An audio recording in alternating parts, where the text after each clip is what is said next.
एक सुंदर शहर कसं तयार झालं पाहिजे हे प्रयत्न करतोय।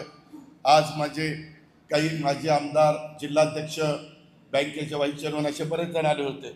ते म्हणले दादा तुम्ही सकाळी लवकर उठता म्हणून आम्ही पण रात्रीच मुक्कामाला 1:30ला आलो आणि येत होतो तर बारामतीकर त्या रोडला चालत होते, फिरत होते आणि एक आम्हाला समाधान वाटत होतं। आमच्याकडं आमचं शहर इतकं सकाळी सकाळी कुणी झाडलोट करत नाही, लोक तुलना करतात।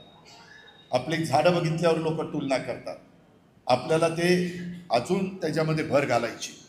मी काही काही ठिकाणी आता रोड दिलेले, म्हणजे माझा इकडचा मोतीबागेचा रोड असेल भवननगर कारखान्याला जाणारा, त्याचा डिवायडर निम्मा भाग कुणी करायचा, त्याच्या पुढचा निम्मा भाग कुणी झाडाला पाणी कुणी घालायचं, खुरपण कुणी करायची, झाडाकडे लक्ष द्यायचं, झाडं जर खराब झाली तर रिप्लांट करायची। मी अनेकांना खूप मोठ्या प्रमाणावर मदत केलेली आहे। अर्थात मी फोन केले, त्यांच्याकरता कामं केली आणि त्याच्यातून त्यांना चांगला नफा मिळतो। ते मला म्हणतात की दादा तुमच्यामुळं आम्ही साधे कार्यकर्ते होतो, आता माझा इतक्या कोटीचा व्यवहार आहे, इतक्या कोटीचा टर्नओव्हर। मी त्याला म्हणलं चल तिथं कर। मी आजच एक 20,000 लिटरचा टँकर बारामतीच्या करता झाडांना पाणी घालायला आमच्या एन्व्हायरमेंटल फोरमच्या वतीनं त्या ठिकाणी आणलेलं आहे। त्याचं आता प्रीतम पहाडे ते सगळं करतायत। त्याला म्हणलं लगेचच तिथं सुरुवात आपल्याला करायची। मित्रांनो हे केलं पाहिजे, हे लक्ष दिल्याशिवाय होऊ शकत नाही। मला तुम्हाला सगळ्यांना सांगायचं आहे, तुम्हाला सगळ्यांना आज इंटरव्ह्यूला मी विचारायचो अरे तुम्हाला कशाला पाहिजे, आम्हाला असं करायचं आहे, त्या वॉर्डामध्ये तसं करायचं आहे, आम्ही हे करणार ते करणार। मला पहिल्यांदा तुम्हाला सर्व सहकारी मित्रांना सांगायचं आहे, बारामती नगरपालिकेचं उत्पन्न 2016-17ला नगरपालिकेचं उत्पन्न 16-19 कोटी होतं, ते 17-18ला झालं 18 कोटी, ते 18-19ला झालं 22 कोटी, 19-20ला झालं 21 कोटी, 20-21ला झालं 26 कोटी, 21-22ला झालं 40 कोटी। त्याच्यानंतर त्या बोर्डाची मुदत संपली आणि नंतर हे सगळं उत्पन्न त्याच्यामध्ये फेब्रुवारी 22ला विसर्जित झाली पहिली बॉडी। 22-23ला उत्पन्न बारामतीचं होतं 56 कोटी, 23-24ला 42 कोटी, 24-25ला 58 कोटी। मित्रांनो गेल्या 10 वर्षातलं बारामतीचं उत्पन्न हे सगळं मिळून हे साधारण 300 कोटी रुपये, 10 वर्षातलं 310 कोटी वगैरे त्याच्यामध्ये असेल।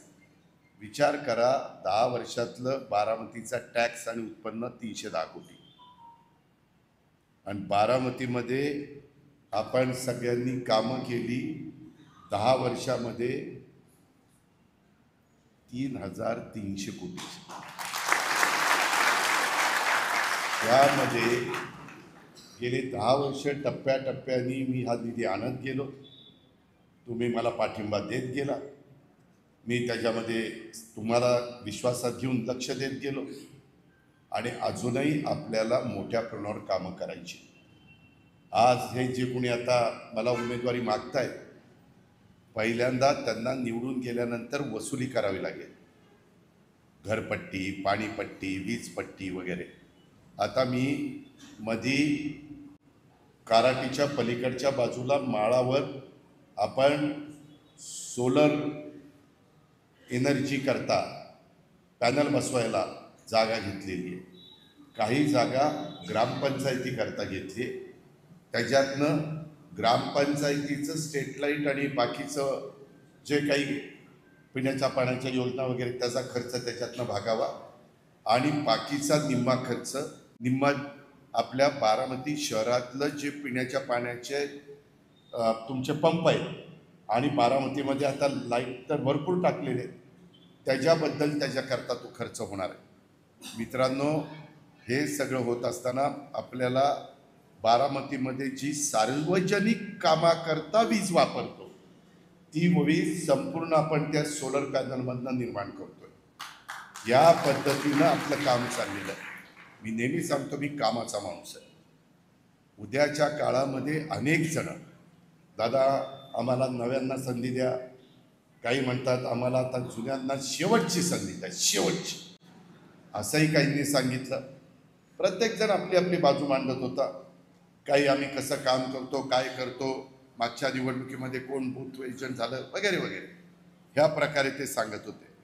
मित्रांनो, एकंदरीतच ही सगळी कामं करत असताना आपल्या बारामतीच्या करता तुम्ही सगळ्यांनी मिळून त्या संदर्भामध्ये तुम्हाला आश्चर्य वाटेल, हा सगळा निधी आणत असताना जवळपास 269 कामं आपण ही पूर्णत्वाला नेलेली आहे आणि आत्ता पाईपलाईनमध्ये आपली 164 कामं चाललेली आहेत.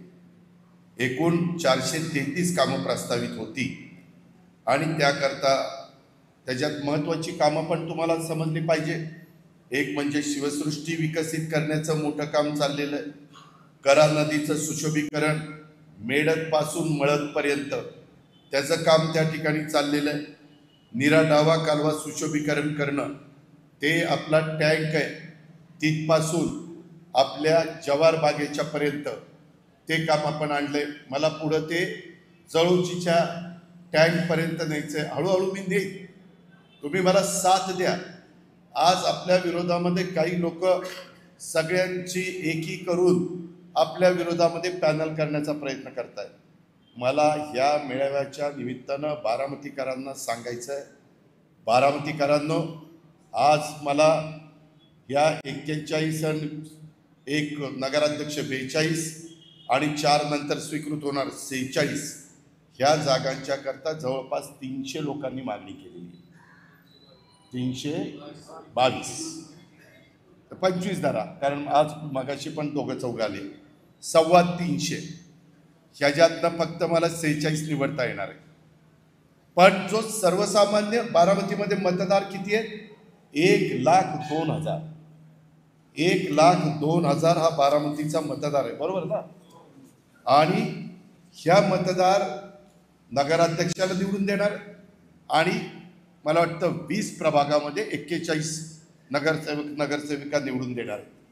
मित्रांनो, ह्याच्यामध्ये तुम्ही मतदानाला जाल किंवा बारामतीकर जातील त्यावेळेस जातीचा, पातीचा, नात्याचा, गोत्याचा विचार करू नका. फक्त घड्याळ हे बघा, ते घड्याळ त्या उमेदवाराचं घड्याळ नाही, ते अजित पवारचं घड्याळ आहे बारामतीचं.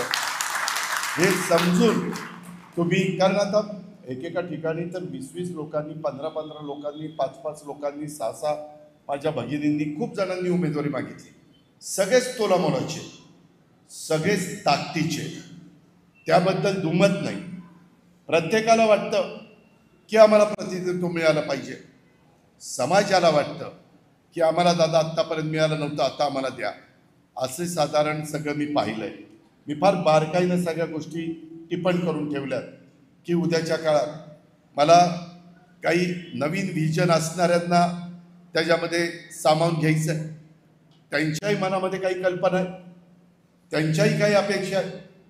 आणि आज ज्या पद्धतीनं आता नवीन पिढी बारामतीमध्ये जी जन्माला येणार आहे, ती जन्माला आल्यापासून हे सगळं बघणार आहे. त्याच्यामुळं त्यांची मानसिकता शहरं अशीच असतात अशी होणार आहे. त्याच्याकरता आपल्याला अधिकची वेळोवेळी भर टाकावी लागणार आहे. मग स्वच्छतेच्या बाबतीत, पिण्याच्या पाण्याच्या बाबतीमध्ये, या सगळ्या रस्ते चांगले असण्याच्या बाबतीमध्ये, फुटपाथ बाबतीमध्ये, ह्या सगळ्या गोष्टीबाबत आपल्याला करायच्या. नीरा डाव्या कालव्याचं सुशोभीकरणाचं काम चाललंय. तुम्ही जसं जसं काम उरकतंय तसं फिरत असताना तुम्हाला जाणवतंय. पण कृपा करून कुणी त्याच्यामध्ये चुकीचं करू नका. कुठंतरी काहीतरी विकृती म्हणून चोरायचं, तोडायचं, नट काढून न्यायचे, हे होऊन देऊ नका. मी आता त्याच्याकरता जास्त CCTV कॅमेऱ्याची ऑर्डर केलेली आहे. ट्रॅफिकचा प्रश्न आपल्याकडे गहन आहे, तो पण आपल्याला टप्प्याटप्प्याने सोडवायचा आहे. काही अजून रस्ते आपल्याला चांगल्या पद्धतीनं रुंद आणि प्रशस्त हे त्या बाबतीमध्ये करायचे. बाबूजी नाईकवाड्याचं सुशोभीकरण हे आता अंतिम टप्प्यामध्ये, साधारण जानेवारी-फेब्रुवारीपर्यंत ते पूर्ण होईल. कधीतरी चक्कर मारा की काय तिथं काम चाललेलं आहे. वसंतराव पवार नाट्यगृह, त्याचं काम आता अंतिम टप्प्यामध्ये आलेलं आहे. इंदापूर चौक शॉपिंग कॉम्प्लेक्स बांधणं, हा जवळपास 500 कोटी रुपयाचा प्रकल्प, हा देखील काम गतीनं आपण करतोय. ते झालं की ते सगळे पुढचे जे शॉप्स आहेत ते आतमध्ये जाणार आहेत आणि तो रस्ता रुंद होणार आहे. त्यामध्ये आपल्याला गणेश मार्केटच्या समोर पण नंतर व्यवस्थित डिवायडर टाकून तिथल्याही लोकांना पर्यायी व्यवस्था करून काय करतात लोक, आपण रुंद केलं ना तिथंच गाळा लावतात, तिथंच काहीतरी आता ते बारका हत्ती आणतात, बारका हत्ती म्हणजे ते टेम्पो, आणि ते तिथं लावतात आणि लगेच त्यांचा धंदा सुरू. अरे बाबांनो, हे सगळं करताना तुम्ही पण ट्रॅफिकचा विचार केला पाहिजे, बकालपणा होऊन दिला नाही पाहिजे. चुकीचं कोणी वागत असेल तर ते त्या ठिकाणी सांगितलं पाहिजे. परवा असंच मी जाताना जळोचीमध्ये एकाने असं का शायनिंगनी गाडी मारली, मलाच त्यांनी कट मारला. मी गाडी, त्यांनी कट मारल्यावर माझं सटकलं. मी माझ्या ड्रायव्हरला म्हणलं चल ह्याच्या मागे, पण तो बोळीत शिरला. मी पोलिसांना सांगितलं आता याला शोधून आणा. पोलिसांनी आज मला तिथं त्याला दाखवला, त्याच्याकडे लायसन नाही, काही नाही. म्हटलं का रे बा, कशा करता तू असं वागतो, तुझी चूक होती का? होती. का नाही थांबला? मी घाबरलो, तुम्ही मला पकडून पोलीस मला नेतील म्हणून. ही जी काही पद्धत आहे, अजूनही काही मुलं बारामतीमध्ये कुठंतरी मोटरसायकल, कुठं ते काय ते सायलेन्सर मध्ये पोलिसांनी पकडलं. मी पोलिसांना पण सांगतो, तेही ऐकत असतील, त्यांना माझी विनंती आहे, तो कुणाचाही माझ्या जवळचा असो लांबचा असो, तो बारामतीकर असेल किंवा बारामती शहरामध्ये तो नियमाच्या पेक्षा चुकीचं वागत असेल तर त्याला पकडायचं आणि रीतसर जी कार्यवाही असेल ती करायची, त्याला सोडायचं नाही. आणि त्याचे सतत असे प्रकार, त्याची प्रवृत्तीच ती असेल तर 3-4दा खटले भरायचे आणि नंतर पहिल्यांदा तडीपार करायचा, आणि तडीपार करून देखील नाही ऐकलं तर मकोका लावायचा. त्याला पुढच्या 4 पिढ्याच आठवल्या पाहिजे. तुम्ही सर्वांनी नीट वागा, कुठंही कुणी चुकीचं वागू नका. पोलीस तुमच्याशी नीट वागतील, नागरिक तुमच्याशी नीट वागतील. पण कुणीतरी काहीतरी वेडेवाकडे प्रकार केले, जे संविधानाने सांगितलं आहे, जे कायद्याने घटनेने सांगितलं आहे, त्याच्या बाहेर जाऊन कुणी काहीतरी चुकीचं करण्याचा प्रयत्न केला तर त्याचं आम्ही खपवून घेणार नाही, आम्ही सहन करणार नाही. आम्हाला कुणालाही त्रास द्यायचा नाही. शेवटी आपल्या इथं एक चांगलं सलोख्याचं वातावरण राहावं, हीच आमच्या सगळ्यांची भावना आहे. आणि त्याच्यातूनच आपल्या आता तिरंगा सर्कल ते थेट